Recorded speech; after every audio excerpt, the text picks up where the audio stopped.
नमस्कार, good evening. मैं हूं आकांक्षा शर्मा और आप देख रहे हैं बियॉन्ड द हेडलाइंस, जहां हम बात करते हैं सुर्खियों से हटकर और खबर की तह तक जाकर। सबसे पहले अब तक के हेडलाइंस।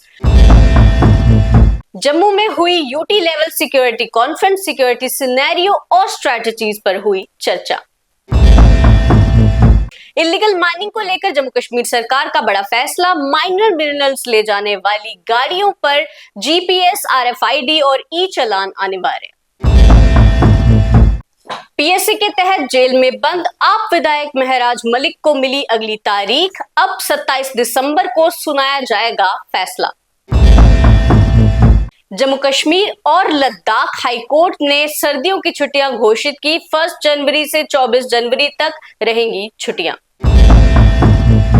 मुख्यमंत्री उमर अब्दुल्ला को बर्फबारी क्या बेसब्री से इंतजार, मौसम विभाग का ट्वीट किया शेयर। और अब खबरें विस्तार से। मेरे साथ होंगे मेरे सीनियर सहयोगी दीपक खजूरिया। आज आईआईटी जम्मू में यूटी लेवल की सिक्योरिटी कॉन्फ्रेंस हुई, जहां पर सिक्योरिटी सिनेरियो और स्ट्रैटेजीज को लेकर चर्चा हुई। तो दीपक जी, किस तरह की स्ट्रैटेजीज और सिनेरियो को लेकर आज चर्चा हुई है? देखो आकांक्षा, ये एक बहुत बड़ी सिक्योरिटी लेवल कॉन्फ्रेंस थी जो जम्मू में आज हुई है आईआईटी में। और इसकी अध्यक्षता, क्योंकि जम्मू कश्मीर के लेफ्टिनेंट गवर्नर ही यहाँ से गृह विभाग के मुखिया होते हैं, उन्हीं के अंडर आता है, तो उन्होंने इसकी अध्यक्षता की। और उसके साथ डीजीपी नलिन प्रभात, बीएसएफ के आईजी जम्मू और कश्मीर दोनों रेंज के, सीआरपीएफ के आईजी जम्मू और कश्मीर दोनों रेंज के, और जम्मू के और कश्मीर के पुलिस के आईजीपी सभी शामिल थे। काफी सारे बाकी ऑफिसर्स भी इसमें शामिल थे, जैसे क्राइम ब्रांच हो, अलग अलग विंग हो पुलिस के, उन सबके सीनियर ऑफिसर्स। और खास तौर पे ये कॉन्फ्रेंस इस बार पहली बार यहाँ पर इसलिए आयोजित की गई है क्योंकि इससे पहले नवंबर में छत्तीसगढ़ की राजधानी रायपुर में एक ऑल इंडिया डीजी और आईजीपी कॉन्फ्रेंस हुई थी, जिसकी अध्यक्षता प्रधानमंत्री नरेंद्र मोदी और गृह मंत्री अमित शाह ने की थी। उसके बाद तभी वहीं पर यह अनाउंस हो गया था कि अब हर राज्य और हर यूनियन टेरिटरी अपने अपने एरिया में जाकर एक ऐसी ही कॉन्फ्रेंस करेंगे। और पहली बार ऐसा हो रहा है कि इसके बाद ये कॉन्फ्रेंस हर जिले में होगी, यानी कि हर डिस्ट्रिक्ट पे एक सिक्योरिटी रिव्यू मीटिंग आप कह लीजिए, या सिनेरियो और स्ट्रेटजीज को डिस्कस करने के लिए मीटिंग होगी।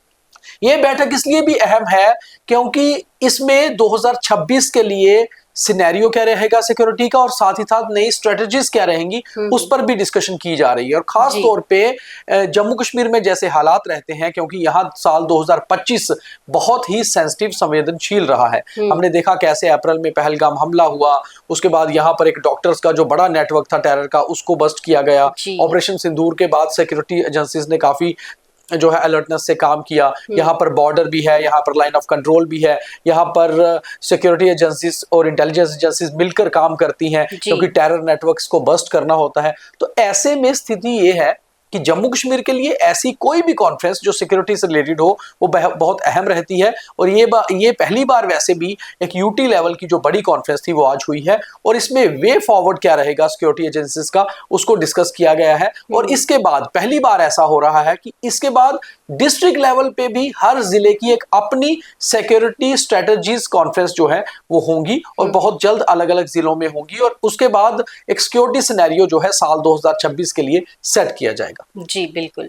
तो बढ़ते हैं अगली खबर की ओर। जम्मू कश्मीर सरकार ने इलीगल माइनिंग को लेकर एक बड़ा फैसला लिया है, जिसमें माइनर मिनरल्स ले जाने वाली जो गाड़ियां हैं उनको जीपीएस, आरएफआईडी और ई चालान उनके लिए अनिवार्य है। तो दीपक जी, कहीं ना कहीं एक बहुत अच्छा फैसला लिया गया है ये। तो देखो आकांक्षा, जम्मू कश्मीर में इलीगल माइनिंग जो है ये एक बहुत बड़ा नेक्सस है, बहुत बड़ा माफिया है। लगातार खबरें आती रहती हैं कि इलीगल माइनिंग हो रही है, रोक लगाने की भी कोशिश की जाती है। लॉ एंड ऑर्डर सिचुएशन को जो टैकल करने वाली एजेंसी है पुलिस को भी इसमें इन्वॉल्व होना पड़ता है, क्योंकि माइनिंग डिपार्टमेंट खुद से इस पे काबू नहीं कर पाता। कई बार इसके ऊपर हमने जैसे बात की कि माफिया है बहुत बड़ा, इसलिए कंट्रोल करना मुश्किल रहता है। तो अब जो माइनिंग डिपार्टमेंट है जिसके मिनिस्टर जो हैं deputy chief minister Surendra Chaudhary हैं, और चीफ मिनिस्टर उमर अब्दुल्ला भी इस पे काफी सीरियस थे, और लेफ्टिनेंट गवर्नर मनोज सिन्हा भी, क्योंकि चीफ मिनिस्टर साहब के पास डिपार्टमेंट है माइनिंग का, मतलब उन्हीं के सरकार में है, और लेफ्टिनेंट गवर्नर साहब के पास लॉ एंड ऑर्डर एजेंसी है, पुलिस है, होम डिपार्टमेंट है।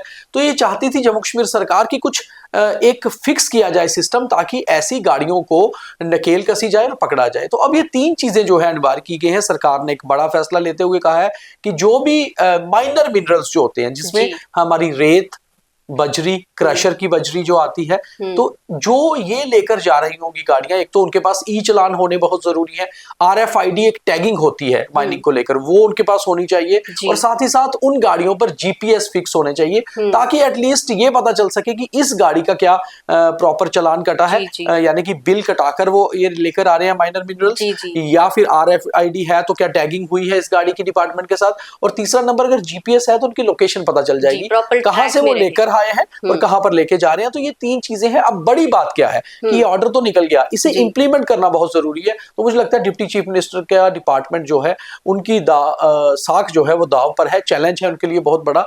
इसको जो है प्रॉपरली इंप्लीमेंट करवाना उनके लिए बड़ा काम होगा। जी, तो वहीं बढ़ते अगली खबर की ओर। PSA के तहत जेल में बंद आप विधायक महराज मलिक, उनकी तारीख जो है वो फिर बढ़ा दी गई है। हमने पिछले एक सेगमेंट में भी कहा था कि उनके लिए तारीख पे तारीख बढ़ती जा रही है, सन्नी देओल की मूवी की तरह। तो अब दीपक जी जो तारीख है वो 27 दिसंबर बताई गई है। देखो, आम आदमी पार्टी के विधायक महराज मलिक जो 10 सितंबर को जो है उन्हें गिरफ्तार किया गया था डोडा में और कठुआ जेल भेज दिया गया था। अभी भी कठुआ जेल में है, पब्लिक सेफ्टी एक्ट के तहत वो बंद है। 4थी तारीख अब उनको आगे मिली है। उनका PSA पे मामले की जब भी सुनवाई होनी होती है अगली तारीख मिल रही है, और अब जो मुझे लग रहा है कि 27 दिसंबर को तारीख मिली है, शायद उस पर भी उनको अगली तारीख मिल जाएगी। और अगर उसके बाद अगली तारीख मिलेगी तो फिर उनके मामले पर फैसला 24 जनवरी के बाद ही आएगा, क्योंकि बीच में फिर हाई कोर्ट में छुट्टियां हो जाती हैं, जो विंटर वेकेशंस होती हैं। तो इस हिसाब से मुझे लगता है कि अभी शायद जल्दी कोई राहत मिलती महराज मलिक को नजर नहीं आ रही। जी बिल्कुल। तो वहीं अब सर्दियों के चलते हाई कोर्ट में भी छुट्टियों का ऐलान कर दिया गया है। 1 जनवरी से 24 जनवरी तक दीपक जी उनकी छुट्टियां वो कर दी गई हैं अनाउंस। जी बिल्कुल। स्कूल एजुकेशन डिपार्टमेंट की छुट्टियों के बाद अगला जो ऑर्डर अभी आया है वो JNK और लद्दाख हाई कोर्ट का आया है, और खास तौर पे क्योंकि जितने भी वकील रहते हैं, जो जजेस साहिबान होते हैं, उनके लिए बड़ा इंपॉर्टेंट होता है ये विंटर वेकेशन, क्योंकि ये लंबा एक विंटर वेकेशन रहता है। हालांकि समर वेकेशन भी जम्मू में होता है, मगर वो लद्दाख में नहीं होता है, बाकी जगह प्रॉपर नहीं होता। तो ये जो विंटर वेकेशन रहता है जम्मू कश्मीर और लद्दाख हाई कोर्ट, क्योंकि ये एक ही हाई कोर्ट है, तो इसलिए ये छुट्टियां जो है 1 जनवरी 2026 से 24 जनवरी 2026 तक 24 छुट्टियां हैं।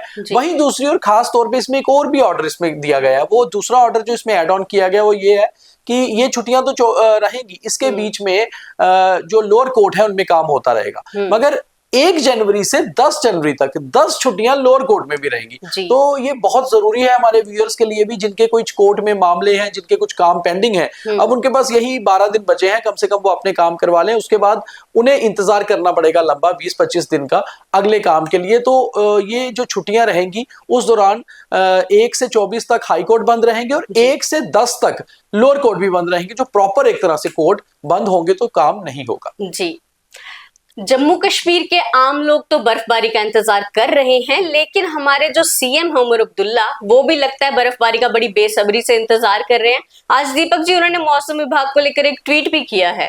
देखो, एक मौसम विभाग का आज ट्वीट था जो करीबन 6 घंटे पहले आज दिन में आया था, और मौसम विभाग ने उसमें खास तौर पे मेंशन करा था कि अब फाइनली जो वेस्टर्न डिस्टर्बेंसेस हैं उनका असर जम्मू कश्मीर में होता नजर आ रहा है, और ये पॉजिटिव होगा। पॉजिटिव इसलिए होगा क्योंकि जम्मू कश्मीर में लगातार पिछले 20-22 दिनों से इंतजार हो रहा है कि पहली बारिश प्लेन्स में, पहली हिल्स में पहली स्नोफॉल कब होती है। तो अब मौसम विभाग ने कहा है कि फाइनली 20, 21, 22 ये 3 दिन ऐसे हैं जिसमें जम्मू कश्मीर में बर्फबारी भी होगी, बारिश भी होगी, और मौसम हमें अगर बाहर देखें हम फिजिकली मौसम को तो थोड़ा सा बदलता हुआ भी नजर आ रहा है। और जो सही सर्दी होती है वो कहा जाता है बारिश या बर्फबारी के बाद ही शुरू होती है, और शायद अब उम्मीद है। और दूसरी ओर उमर अब्दुल्ला इसलिए बेसब्री से इंतजार कर रहे हैं, उसके पीछे एक कारण है। कारण यह है कि उमर अब्दुल्ला चीफ मिनिस्टर होने के साथ साथ खुद टूरिज्म मिनिस्टर भी हैं, और 2-3 दिन पहले वो गुलमर्ग गए हुए थे। वहां पर उनसे मीडिया ने सवाल पूछा कि आखिर पर्यटक यानी कि टूरिस्ट कब जम्मू कश्मीर का रुख करेंगे, और उन्होंने कहा कि इसके लिए तो बर्फबारी होना जरूरी है, क्योंकि जम्मू कश्मीर का जब नाम आता है तो टूरिस्ट स्नोफॉल देखने आते हैं, स्नोफॉल को फील करने आते हैं। और खास तौर पे गुलमर्ग जैसे स्काई रिजॉर्ट पर जहां पर स्कीइंग की जाती है वो बर्फ के बिना तो हो नहीं सकती। तो इसलिए बेसब्री से इंतजार है कि क्रिसमस और न्यू ईयर से पहले पहली बर्फबारी हो और जम्मू कश्मीर की तरफ टूरिस्ट जो है रुख करें। जी बिल्कुल। तो ये थी अब तक की खबरें, और अब थॉट ऑफ द डे। काम मेरा, जिंदगी मेरी और मर्जी भी मेरी, लेकिन इसमें मैं है, और मैं तभी मुकम्मल होता है जब हम हो। इसीलिए टीम वर्क में विश्वास रखिए। तो ये था आज का थॉट और आज का BTH। बाकी तमाम खबरों के लिए देखते रहे न्यूज़ रूम 24 आवाज। जय हिंद।